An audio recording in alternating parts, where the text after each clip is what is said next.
Hello, friends. Today we are going to be talking about the symbol sprayer tool, transparency panel, text effect that I have not shown you yet, and graphic styles. On here, I have given you a series of exercises along with the directions on the left-hand side to help navigate. We're going to start by talking about the symbols and the symbol sprayer tool. Symbol sprayer tool is down here and it looks like a little can of like spray, like hairspray or spray paint or something like that. And basically, what this is going to allow you to do is it allows you to take a symbol that you have created or saved or used and make lots of copies with it any which way you want to. So I'm going to open up my symbols panel, and the program has given you some default ones that you can use. And of course, there is a symbols library for you to use as well. You have lots of different choices in here and you can kind of navigate through these. What's really great about the symbols library is you have all of these that are already drawn and you don't have to draw them yourself.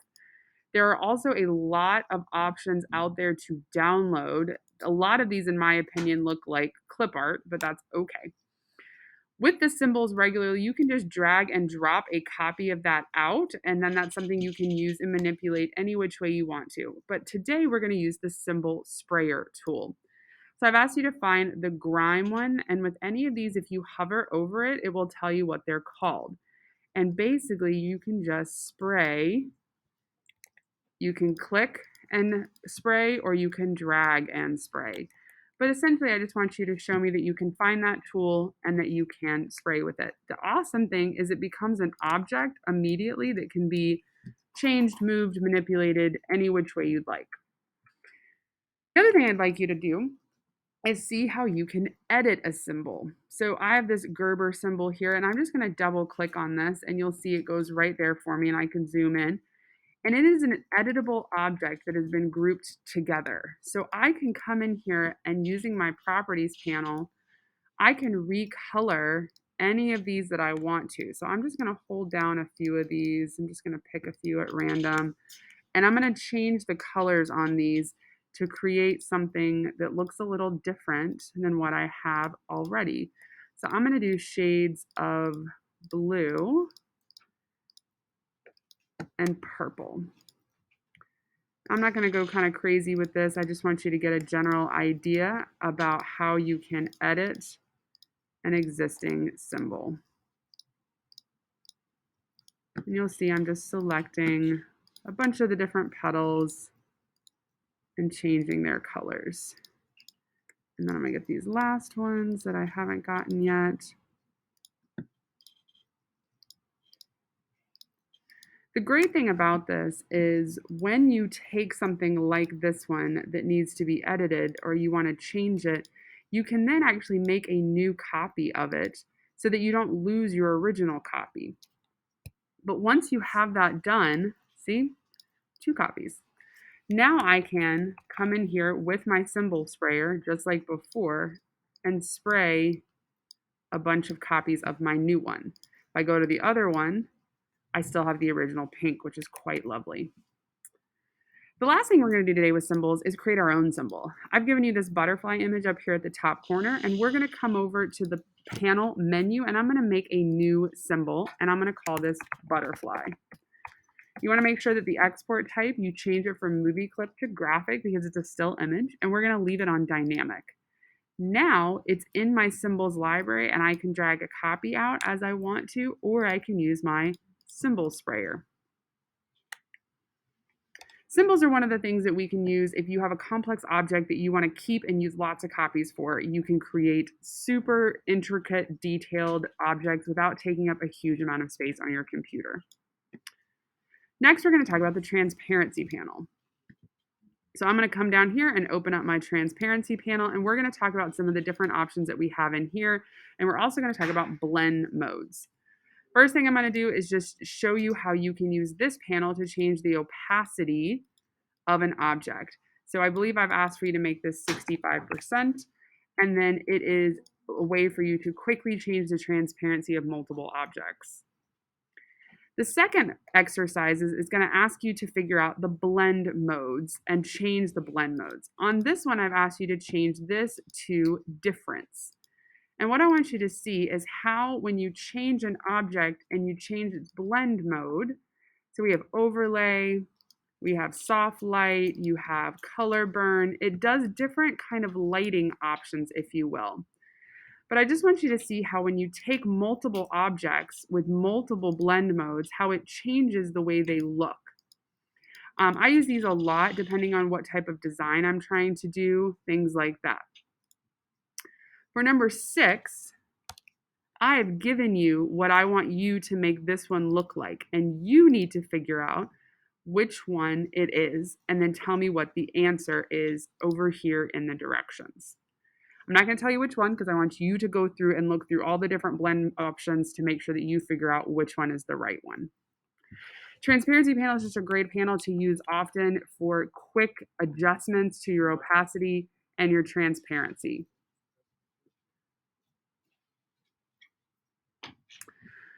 The next thing that we're going to talk about today is text wrapping. This is something that I probably should have shown you when we were doing the type panel, but I didn't. But I do want to make sure that you understand how to do it. So what I've given you are step-by-step directions on how to make something that looks exactly like mine. So first we're going to start with a text box, and I'm going to do a letter S. You can do whatever letter you want. I just chose an S for scales, and I'm going to change this to 72 so it's nice and big. I'm going to do a second text box, and we're going to fill with placeholder text. This isn't something we've ever filled before. This is the ability to go to your type menu and say fill with placeholder text, and it's going to put font in here that is in Latin, and it kind of just gives you the ability to make changes and edits, and you can see what it would look like if you had actual text in there. So I'm going to just choose Times New Roman. This is all caps. So I'm going to turn that all cap off just so that you can see the way this would normally look. And it's again, as I change things, I've lost some space here. So I'm just going to go back to the type menu and I'm going to just say again, fill with placeholder text, and then it will fill the entire box. I'm going to make a polygon. I'm going to do an 8-sided at a 90-point radius, and I'm going to say okay. And I'm going to put this little gradient in here just for funsies. But now you'll notice that I've got all these overlapping each other, which is fine, except for I can't read stuff. So we're going to use some text wrapping options. Text wrap is where you can make an object and the text go around that object. So what's interesting is you're not going to do it on the text itself that you want to wrap. You're going to do it on what you want the text to wrap around. So I'm going to start with the polygon, and I'm going to say object, text wrap, make. This border here is called the offset border, and the offset border is basically the space that I'm giving the text wrap so that it doesn't go right to the edge of it. I'm going to do it again right here. But this time I'm going to say text wrap options, and I'm going to make sure it's set to 10. I'm going to make sure this one, and I didn't do that, is set to 6 because I want you to see what the difference is when we change it. Now, one of the things you'll notice is when I do the text wrap here for the letter S, I'm going to go back and have to say make. I'm going to say okay. And nothing happened. And the reason nothing happened, and I put a hint on your worksheet for you, is because this is behind this. It's only going to wrap what's in front. So I'm going to right click on this and say arrange, bring to front. And now you'll notice that it did text wrap. The other thing that's neat is as you move stuff around, the text wrap continues. It's not like a locked in thing. Same for this one. You can manipulate and change it. I can shrink this down, and the text wrap is going to automatically adjust based on those settings that I already set. The last thing that we're going to talk about today is the graphic styles and the appearance panels.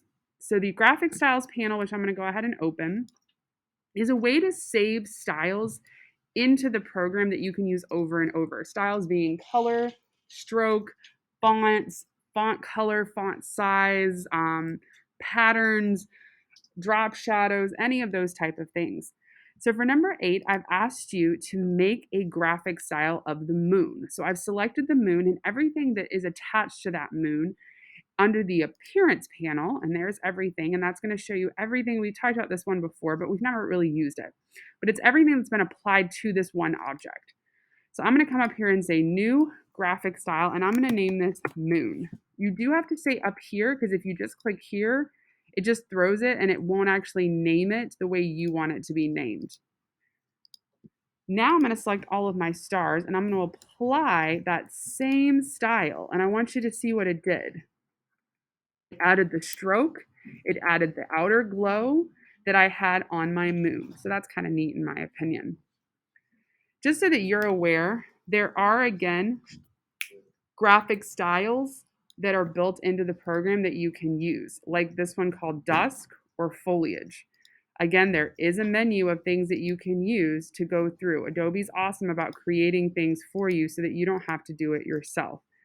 I'm not showing this until the end of our course because I want to make sure that you've learned to do some of this yourself, but they are available for you to play with as you need them. The last thing I'm going to ask for you to do is under the appearance panel, I want you to see how you can manipulate and change things. So in the directions, I have asked for you to open up the moon appearance, and I want you to take away the outer glow and the stroke. So you can do this a couple of ways. One, you can simply hide them, outer glow and the stroke, or you can highlight the entire portion of that and hit the delete button. The only problem you have to remember is if you've changed your mind and you've deleted it, you cannot put it back unless you manually put it back. So I just like to hide them myself. I've also given you 2 rolling hills here, and if you double click on them, you're going to see that they have appearances as well that I've turned off. So I want you to turn these back on, and then I've asked for you to change the drop shadows from positive numbers to negative numbers. And what I want you to see is that you can adjust objects by just anything that has an underline. You can double click and change. So you're not stuck with whatever it is that you chose or you already had on there. So you're just going to turn those shadows back on for me and show me that you can manipulate the appearance panel. Once you're done, you can save your worksheet and then turn it into the Google Classroom. Hopefully this was informative. It gave you some good stuff that you can use for other projects as we move forward in Adobe Illustrator. Thanks so much.